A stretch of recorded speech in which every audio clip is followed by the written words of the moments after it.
मोटू लाला में आप लोगों का स्वागत है मित्रों। YouTube का एकमात्र ऐसा चैनल जहां आपको मिलती है मुफ्त ज्योतिषीय सलाह यानी कि फ्री एस्ट्रोलॉजी कंसल्टेशन। तो मित्रों, अब बात करते हैं मेरे वृश्चिक राशि वाले मित्रों के जुलाई 2020 के मासिक राशि फल की। Monthly horoscope predictions for Scorpio for जुलाई 2020। तो चलिए शुरू करते हैं।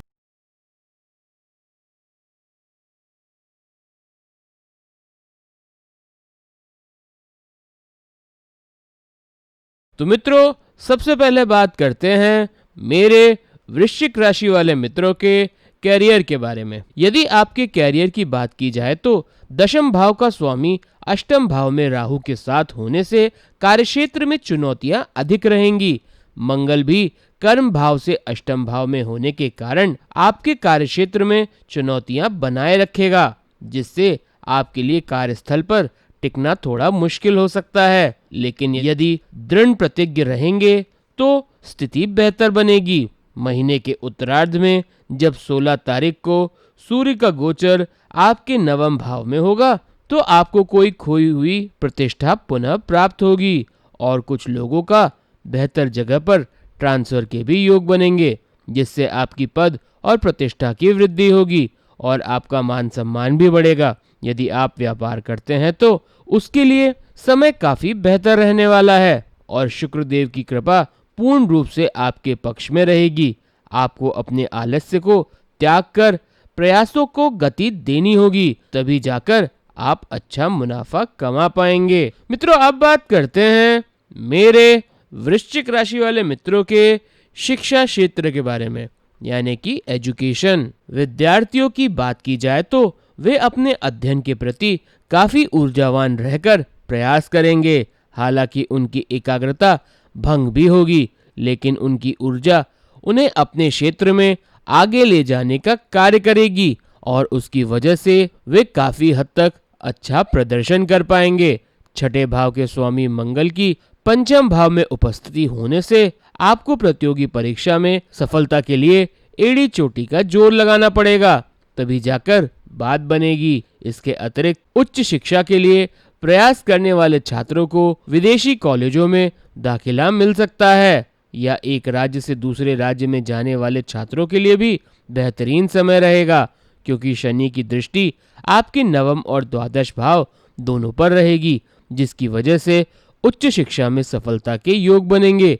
लेकिन यह सफलता आपको थोड़ी विलंब से प्राप्त होगी और इसके लिए आपको प्रयास भी अधिक करना पड़ेगा। ध्यान दें कि शिक्षा के लिए कोई भी शॉर्टकट या गलत तरीका ना अपनाएं, अन्यथा उसके लिए आपको सजा भी हो सकती है। मित्रों, अब बात करते हैं मेरे वृश्चिक राशि वाले मित्रों के पारिवारिक जीवन के बारे में, यानी कि फैमिली। जुलाई के महीने में आपका पारिवारिक जीवन कुछ चुनौतियों का सामना करेगा, क्योंकि आपका चतुर्थ भाव पाप कर्तरी योग में रहेगा और चतुर्थ भाव का स्वामी तीसरे भाव में है। इसका अर्थ यह है कि आपको चुनौतियों से लड़ते हुए अधिक प्रयास करने पड़ेंगे ताकि आप स्वयं के निजी और पारिवारिक जीवन को बेहतर बना पाएं। माता का स्वास्थ्य उथल पुथल से भरा रह सकता है और पिताजी के स्वास्थ्य की भी समस्याएं सामने आ सकती हैं। हालांकि आप अपनी ओर से पूर्ण प्रयास करेंगे कि पारिवारिक जीवन को महत्वपूर्ण बनाने की दिशा में अपनी जिम्मेदारियों का निर्वाह कर सकें। इसमें आपके भाई बहन भी आपका योगदान करेंगे और आपकी सोच रंग लाएगी। इससे परिवार का वातावरण धीरे धीरे ठीक होना शुरू हो जाएगा। हालांकि कुछ चुनौतियां इसके बाद भी बनी रह सकती हैं।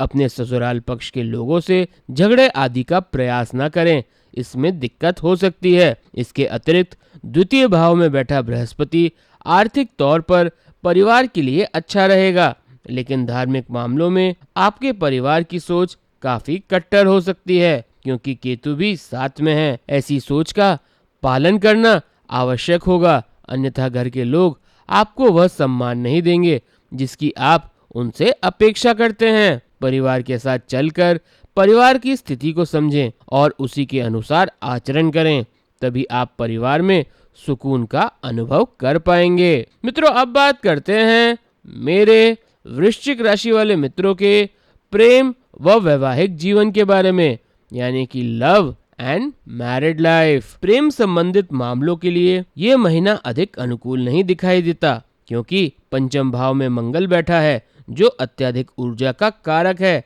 और यही मंगल आपके रिश्ते में गर्मी बढ़ा सकता है, अर्थात आप और आपके प्रियतम के बीच कहासुनी हो सकती है।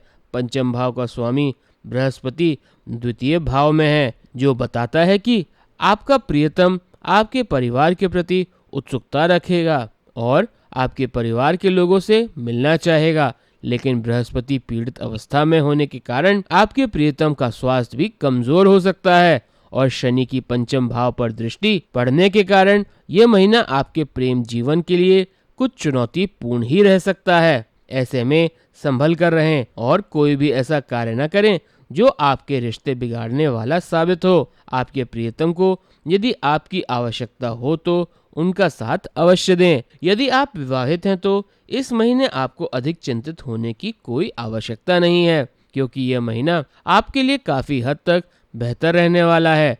आपकी कुंडली के सप्तम भाव का स्वामी शुक्र सप्तम भाव में विराजमान होने से दाम्पत्य जीवन में प्रेम और स्नेह को बढ़ाएगा, और आप दोनों के बीच आकर्षण भी बढ़ेगा, जिससे अंतरंग संबंधों की वृद्धि होगी और आप शारीरिक एवं मानसिक दोनों रूपों से एक दूसरे के निकट आएंगे, जिससे दाम्पत्य सुख में बढ़ोतरी होगी। इसके अतिरिक्त जीवन साथी आपके कार्य में आपका समर्थन करेगा और आपका हाथ भी बटाएगा, जिससे आपकी आर्थिक स्थिति मजबूत करने में भी उनका योगदान होगा।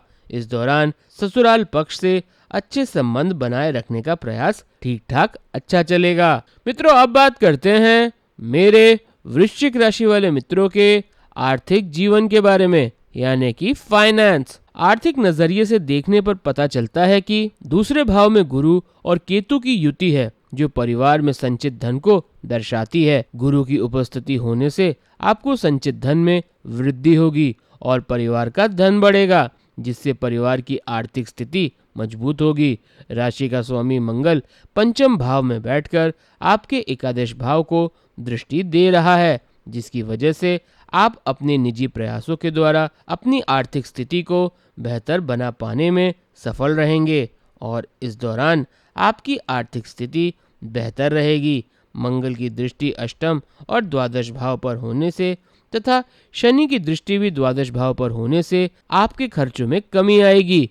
इसकी वजह से आर्थिक स्थिति और भी बेहतर बनेगी। हालांकि आठवें भाव में सूर्य, बुध और राहु की स्थिति अचानक से धन हानि को भी इंगित करती है, जिसके प्रति आपको सचेत रहना चाहिए। सप्तम भाव में बैठे शुक्रदेव आपको व्यापार के माध्यम से अच्छा धन लाभ दिलाएंगे, जिससे आप आर्थिक तौर पर समृद्धि की दिशा में आगे बढ़ेंगे और आपका यह महीना आर्थिक तौर पर सामान्य से थोड़ा बेहतर बीतेगा। मित्रों, अब बात करते हैं मेरे वृश्चिक राशि वाले मित्रों के स्वास्थ्य के बारे में, यानी कि हेल्थ। स्वास्थ्य के दृष्टिकोण से देखने पर पता चलता है कि इस महीने आपकी राशि का स्वामी मंगल पंचम भाव में विराजमान रहेगा, जिससे आपके स्वास्थ्य को मजबूती मिलेगी।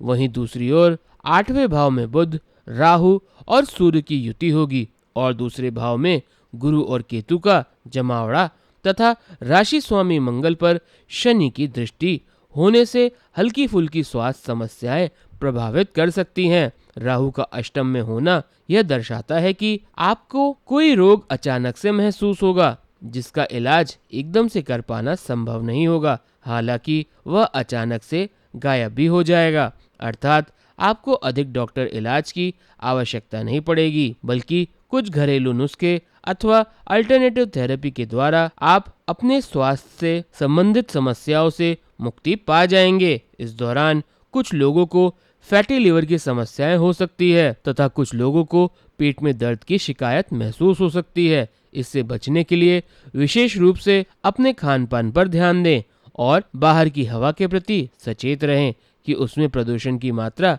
अधिक तो नहीं, क्योंकि वह आप पर बहुत ज्यादा विपरीत प्रभाव डाल सकती है। तीसरे भाव में उपस्थित शनि आपको चुस्त दुरुस्त रहने के लिए प्रयत्न करने को प्रेरित करेगा, क्योंकि यहाँ स्थित शनि जहाँ एक और आपके मन में आलस्य देगा, वहीं आपके जीवन में चुनौतियां लाएगा। तो आपको आलस्य को त्याग कर आगे बढ़ना चाहिए ताकि आप एक अच्छे स्वास्थ्य का आनंद ले पाएं। संभव हो तो मेडिटेशन अवश्य करें जिससे कि आपको मानसिक तनाव से भी मुक्ति मिल सके। वृश्चिक राशि के जातकों को इस महीने अष्टम भाव में बैठे राहु, सूर्य और बुध तथा द्वितीय भाव में बैठे केतु और बृहस्पति की वजह से कुछ शारीरिक समस्याएं परेशान कर सकती हैं। विशेष रूप से त्वचा संबंधित रोग, दांत खाज, खुजली, एलर्जी आदि से संबंधित परेशानियां इस दौरान आपके सामने आ सकती हैं। इनसे बचने के लिए आपको पहले से तैयार रहना चाहिए और जरा सी भी समस्याएं होते ही तुरंत चिकित्सक से संपर्क करना चाहिए। इसके अतिरिक्त भोजन की अनियमितता के कारण भी आपको कुछ शारीरिक दिक्कतें इस दौरान परेशान कर सकती हैं, जिनके प्रति आपकी सजगता ही आपका मुख्य बचाव हो सकता है। तो मित्रों, अब हम बात करते हैं मेरे वृश्चिक राशि वाले मित्रों के उपाय के बारे में। उपाय के रूप में उत्तम गुणवत्ता वाला मूंगा रत्न धारण करना आपके लिए फलदायक साबित होगा। यह रत्न आपको मंगलवार के दिन अपनी अनामिका उंगली में तांबे की अंगूठी में पहनना चाहिए। इसके अतिरिक्त बुधवार की शाम के समय किसी मंदिर में काले तिल दान करना भी बेहतर रहेगा। तो मित्रों, मैं आशा करता हूँ मैंने आपको उचित जानकारी दी होगी। देखते रहिए मोटू लाला। इस चैनल को सब्सक्राइब कीजिए, इस वीडियो को लाइक कीजिए और शेयर कीजिए और अपने मित्रों का ज्ञान बढ़ाइए। और देखते रहिए मोटू लाला। अपने समस्त ज्योतिषीय सवालों के जवाब आप हमसे मुफ्त में जान सकते हैं, हमें हमारे लाइव सेशन में ज्वाइन करके। तो देखते रहिए मोटू लाला और अभी के लिए मुझे आज्ञा दीजिए। नमस्ते।